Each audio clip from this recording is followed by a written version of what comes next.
On Mark. Thank you, Mr. Speaker. It's wonderful actually to be back in the House, the opportunity to speak. And on a piece of legislation, actually, the Shop Trading Hours Amendment Bill, which raises some curious ironies, just listening to the debate here this evening. I have to say from the outset, Mr. Speaker, that New Zealand First will support this bill through to Select Committee. And we do so because we understand the realities out there in terms of the economy and opportunities that exist for people to create a living, but with some reservations.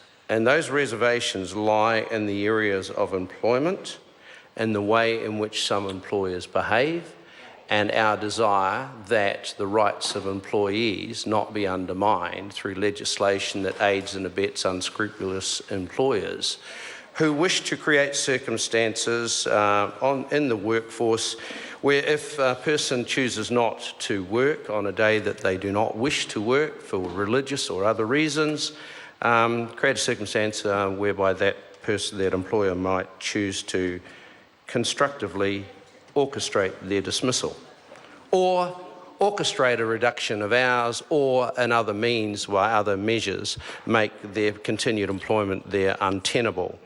We would like to put very clearly on the record that we support this legislation through to Select Committee for a constructive analysis, a constructive examination, for thorough public consultation, and we will make our final decision once all of those things have occurred. But I cannot, Mr. Speaker, allow some of the comments and some of the hyperventilating that I've had to bear witness to this evening to go without some comment. I would have thought, actually, Mr. Speaker, that if the government wanted this legislation through, it could have done it quite some time ago at far less cost to the taxpayer. I get a little bit nauseated, Mr. Speaker, by hearing lectures from members of the National Party, both here in the House and out on the hustings and through the media, about how concerned they are about taxpayers' money and the expenditure. Well, we've wasted how many hours and how many tens of thousands of dollars seeing Mr. Macleay's bill go through unsuccessfully, when in actual fact, this government is just demonstrating what it could have done right from the outset.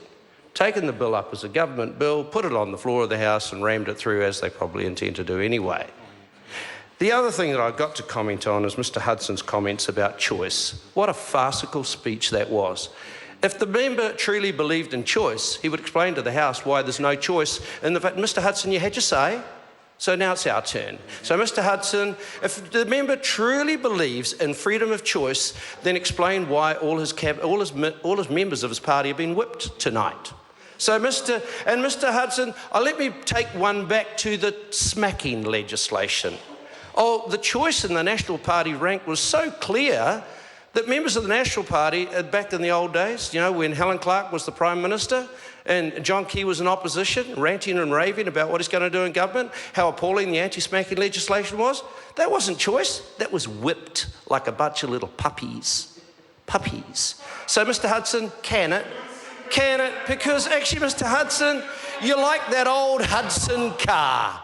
Slow, smoky, rather rounded at the edges, going nowhere fast. And no one buys the crap we just heard this evening. Thank you. I want to go on to the other comments of Melissa Lee, one of these other wonderful National Party from Korea, as Wikipedia says. And Melissa Lee told the House in here, in her rather condescending manner, which she's becoming renowned for, that we need to grow up in New Zealand. Well, I've got a short message. If you don't like New Zealand, go back to Korea. That's the first message. The second message is, that got him going. The second message, let's look at public holidays in Korea. Let's look at public holidays in Korea. So Korea, we have the Korean New Year. Do they work on Korean New Year? No. Order. Let's look at the Independence Day movement. No. Order. I'd like to hear what the member's saying. Thank you, Mr. Speaker. So let's look at the public holidays in Korea where the minister's upset. This is one minister in the House who, when she gets a little dander up, can't resist having a slap. Well, Amy, listen up. Oh, I'm a racist. Well, telling the truth. Thank you, Mr. Speaker. No, look, this is a robust debate, and we'll just ask you to calm things down. So, Ron Mark, you have the floor. Mr. Speaker, Without any overtures of racism, let's look at the holidays in Korea that are public holidays that people don't work on. See, coming to New Zealand and telling us we should grow up in our house where we allow freedom of speech is a little different to what we see. Buddha's birthday. Holy heck. So now we say that New Zealanders should have to work on a religious day, but in Korea, where Miss Lee comes from, Buddha's birthday on the 8th of the 4th of lunar month is a public holiday where no one works.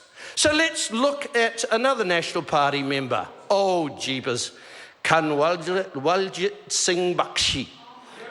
Now, this gentleman also understands and respects the value of religious birthday or religious days and the need for public holidays, but he sits in this house ready to take a call, I guess, to support this legislation. But let's have a look at India.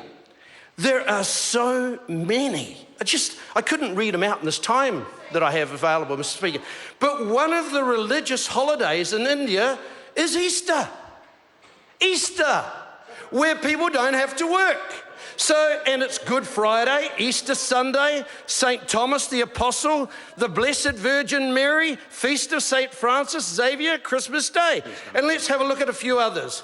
Well, Eid al-Fitr, Eid al-Hadha, Eid al-Gandia, and let's not forget Mahatma Gandhi's birthday.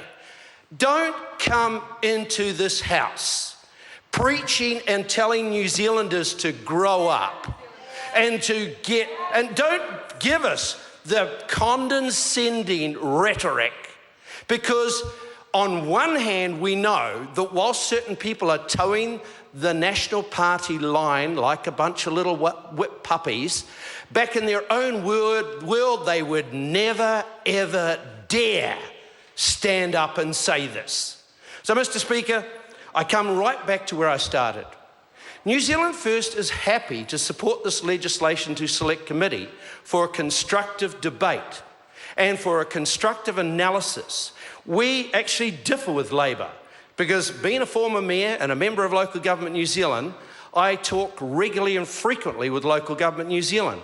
They have no objection to Local Government New Zealand making that decision within the territorial authorities. They do accept that it will incur costs. I would remind this government that Local Government New Zealand has said time and time and time again, every time this government passes on a new responsibility to Local Government New Zealand, it puts costs on ratepayers, and then the next thing we hear is Nick Smith standing up, so blasting local government for increasing rates. Well, this piece of legislation will in Carterton probably cost the Carterton ratepayers around $100,000 a year. That, just to go through the consultative process, that will put a 1% increase on rates just to cover this off. So my point I would make to the government of the day is that when you are looking at the papers coming from Local Government New Zealand, contesting and proposing how else and how other ways they might be able to raise revenue other than by rates, think of this bill. Think of the compliance costs that this government is foisting upon its ratepayers of territorial authorities, and address with an open mind that issue of revenue collection funding for local government. Because every time this government puts through legislation that passes on a responsibility along with compliance costs to territorial authorities, they then sit there, wash their hands and say, oh, we've done a good job, and now it's up to the ratepayers to decide. Well, bottom line is, ratepayers have no problem themselves deciding whether or not they want trading on certain days, whether they see an economic advantage, whether they see employment opportunities that they might lose, whether they see that it'll be good for them. If we had a port like Tauranga with cruise ships coming in, we might well want in Carterton or Masterton or in South Wairarapa to service those cruise ships and have people working. But that is a decision we should make. And that is a question we should analyse thoroughly at Select Committee. But we will not, in New Zealand First, sit here and allow other members who come from different countries, who actually do stand steadfastly by their religious holidays, to sit here and preach to us and tell us that we should grow up. I call Kanwaljit Singh